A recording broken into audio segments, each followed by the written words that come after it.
I was our 46th wedding anniversary on Monday. So we were, yeah, thank you. I can't believe it's been 46 years, but it has. A long time. And yes, it is.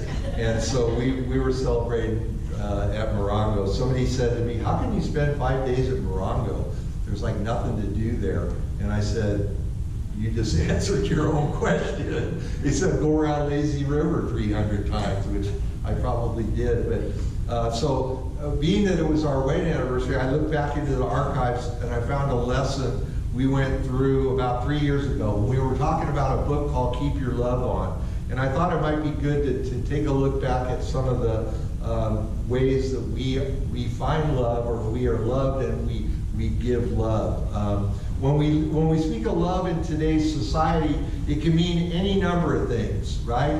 We say it kind of offhandedly. I love sushi. I love the Ducks. I love NASCAR. I love my wife. Obviously, I love my wife more than sushi and NASCAR, right? I know what you're thinking. What about the Ducks? I'm still on the fence. No, okay, more than the Ducks too. I believe that most of us would say that our spouse, our kids, our family knows that we love them. We would say, yeah, they know it. But do they? Do they really? And if so, and I'm sure they do, how? How do you know? How do we know? Certainly there has to be a gauge for us to know beyond a shadow of a doubt that people love us. Maybe a lovometer, right? A lovometer. We do know this. Jesus is the model of love. In fact, we know that I've said this many times, God is not loving. Well, he is, but God is love. God is the definition of love. We never have to wonder if God's love for us is strong and present, because it always is. But we may not always feel it. We may feel the love of God we may or may not feel, but it's always there. And if you need a refresher course on what love is and what love is not, you merely have to look at Paul's 1 Corinthians 13.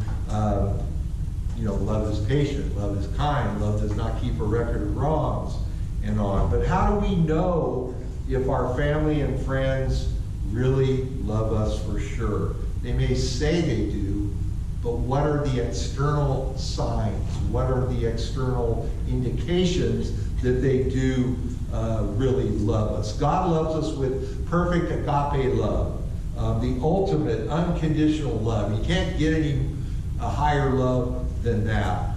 And this is the same love we say we have for our close family. But do we? Do we really when we look? Is our love truly unconditional, or does it come with clauses and caveats and appendices, right? How many of you have read or are familiar with the book by Gary Chapman called The 5 Languages of Love? Anybody? I can't believe it, man. Oh, right, Barb. Okay, thank you. There was like nobody at first service. I thought everybody knew this book. It's an incredible book. I can almost guarantee you if you read it and apply it in your marriage, it'll be amazing. In this book, Gary Chapman describes 5 categories of behavior that we use to send and also receive the message of love. And the more we're aware of how we send our love, the more we can take responsibility for both the messages we send out and also how we react to the ones that come from those we love.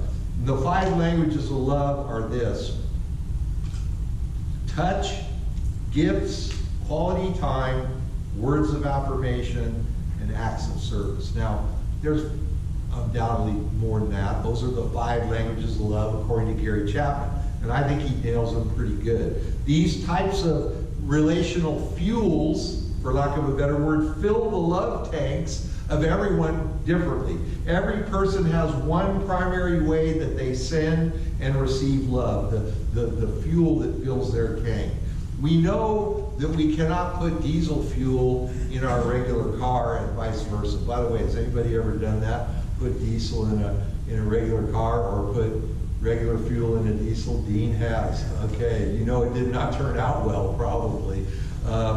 We're not made, the cars aren't made that way, and neither are we. It's important to fill people's love tanks with the fuel they need. So having said that, let's pull up to our imaginary ARCO station of these specialized, we'll call them relational fuels, and take a closer look at each one of them. Touch, number one. Well, it's not number one, it just happens to be number one. People who receive love from touch need physical connection that others may or may not need. These people literally, well, not literally, but have a little touchometer planted in their chests. And if they go without touch for too long, anxiety increases and they get grumpy, similar to the way people get hangry. You know, they get angry when you're hungry. Touch people are at their best when they're being touched. And their love tanks are filled. They feel safe. They feel nurtured. They feel wanted. They feel loved. Touch people can feel disconnected even in a room of 100 people. They can feel lonely and disconnected if their touch needs are not being met. Here's the rub, though, and yes, pun intended. Here's the rub. Touch is the language that is most intrusive to people's personal space. So touch people need to be aware of this. Some people don't like to be touched, so we need to be aware of this. I thought everybody liked to be touched. That was my opinion. I'm a hugger. I always look at the babies, man. Janine tells me all the time, don't do that. You know, when somebody will have a baby and I'll just go, oh, I love baby, you know, pat them on the head. Janine's like, Roy, not everybody likes to have their baby touched by strangers, you know. I remember once we were, and Linnea was there, we were at the riverbed in Anaheim by Anaheim Stadium. This before we were even a pastor here. I was even a pastor here. And we were handing out, we cooked hot dogs for the homeless. We handed out clothes. We had like made their day, right? And I remember coming up to this one guy and you know, putting my hand on his shoulder, and the dude like lost it. He knocked my hand off and said, don't touch me. Remember now, this is after cooking him hot dogs, giving him clothes, giving him, you know, my first reaction was not good, right? It was like, but it was like I had to realize not everybody is a toucher and a hugger, you know. I am, but we need to be, touch people need to be aware of this, okay? Secondly, acts of service. That's my baby right there, acts of service. If I want to show Janine that I really love her, I'll, you know, wash her car or clean the house or something like that. These folks also have a small meter in their chest, believe it or not. You didn't know that, right? That registers the incoming and outgoing acts of kindness that they see. When an acts of service person enters a room at home or work or wherever, the meter begins to run, just like in a taxi. Are taxis around anymore? Hardly. This meter is connected to a video camera in their head that scans the surroundings, whatever it may be, the house, the office, whatever it may be, and fills or depletes their lovometer based on what has or has not been done for them. I know this is true because I have one of those little cameras in my head. If I walk in the house and it's just a mess, I'm like, well, Janine doesn't love me. No, not literally. But if I walk in and it's spotless, I'm like, yep, she loves me, right? We have a housekeeper, Margarita. We've had her like over 35 years. As a matter of fact, Ruben and Becky also know Margarita. My nirvana, and you might be able to relate, Ruben and Becky, my nirvana each month is right after Margarita leaves, right? First of all, she uses, anybody know Fabuloso? She uses Fabuloso, and it's got a certain smell, and it smells like clean. So when Margarita leaves, and the house is immaculate, I'm in my happy place, man. I am in my happy place. And so are acts of service people. They're at their best when the house is clean. Likewise, when the house is dirty, maybe not so much. Then we have gifts people. Gifts people are constantly soaking up evidence that people in their life know them and are thinking of them, more importantly. The evidence lies in a physical token of love. This token says to the gifts person, I love you, but more importantly, I have been thinking of you. Like if I brought Corey home a coaster from Morongo, a little cardboard coaster, I shouldn't use Corey because he'd be, what the heck, and throw it like a frisbee. No, he'd go, what? Hopefully he'd go, wow, you were thinking of me when you were at Morongo? That's really cool. Yes, it's a cheesy paper coaster, but it truly, all kidding aside, says you thought of me when you were on vacation. What an honor that is. Gifts people love that.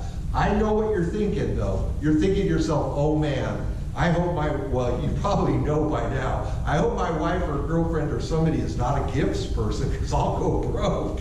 But gifts people probably coined the term, it's the thought that counts, as the price tag is not important. It's the fact that you were thinking of them.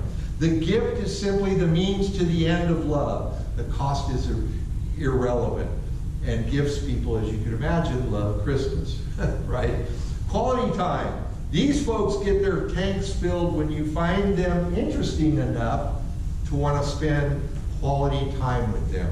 I am glad to be with you are words the quality time person can never hear enough. I'm glad to be with you. Man, it's good to be with you.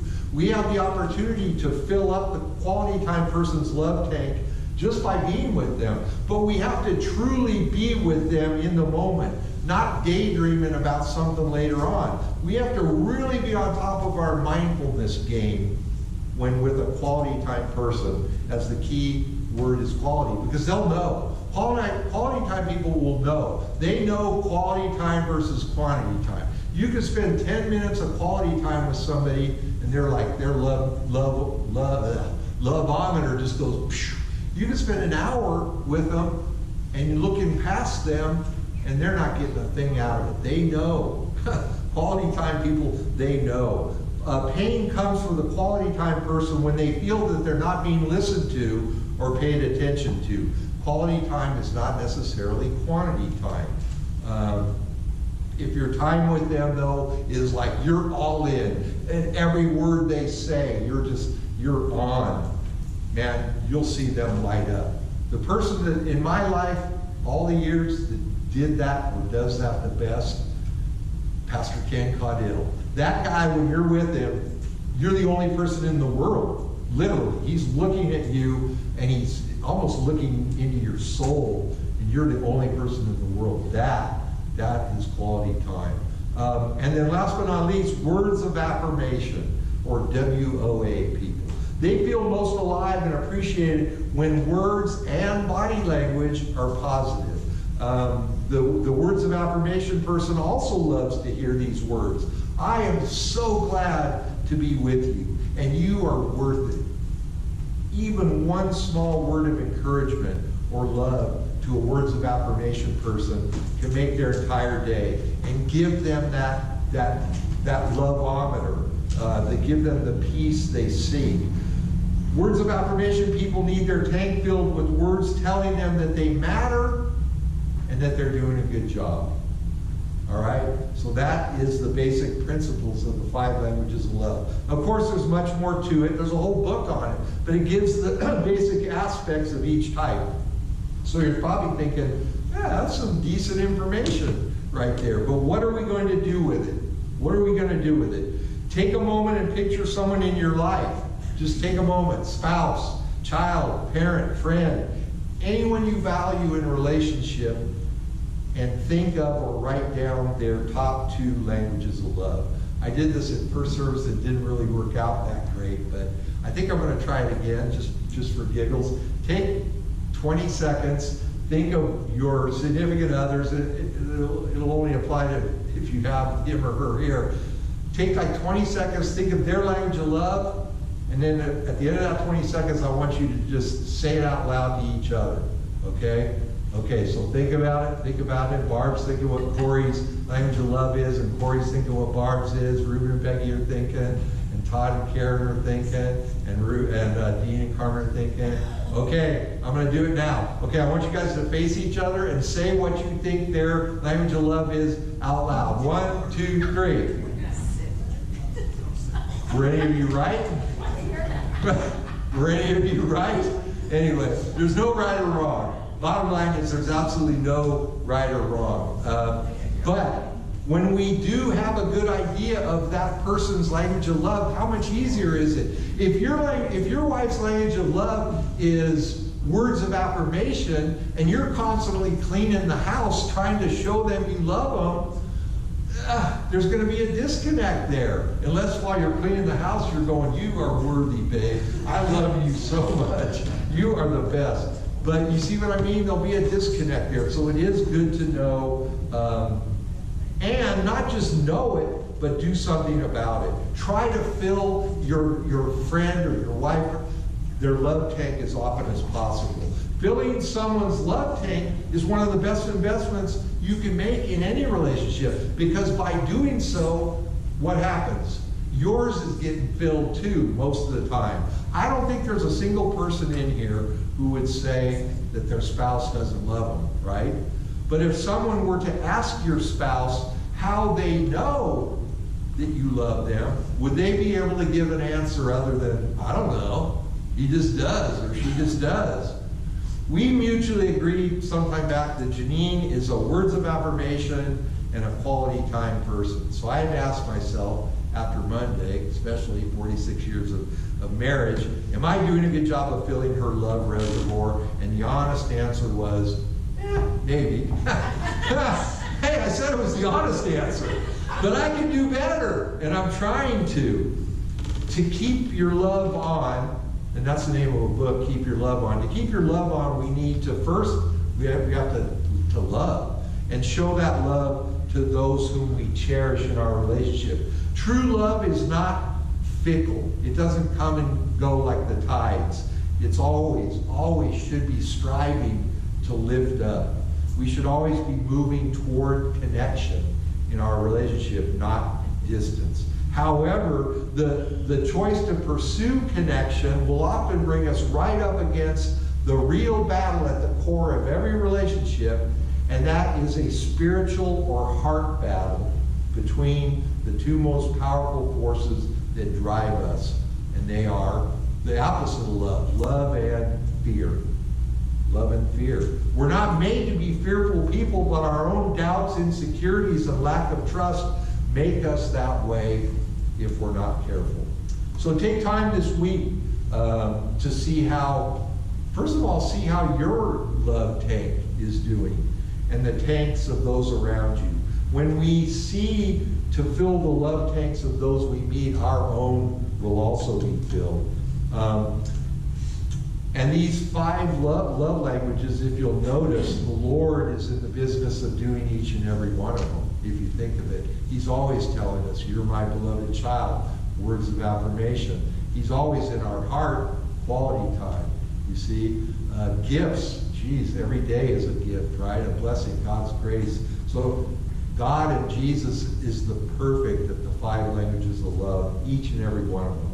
Take time this week to see how your love tank is doing and the tanks of those around you. When we see to fill the love tanks that we meet, we get filled up.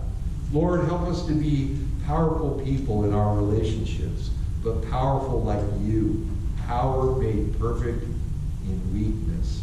Thank you for your gentle tide of grace and mercy that soothes and refines our rough edges. Lord, empower us to be people of love, people of grace, people who listened to the Beatles when they sang, all you need is love, and did something about it. In Jesus' name, amen.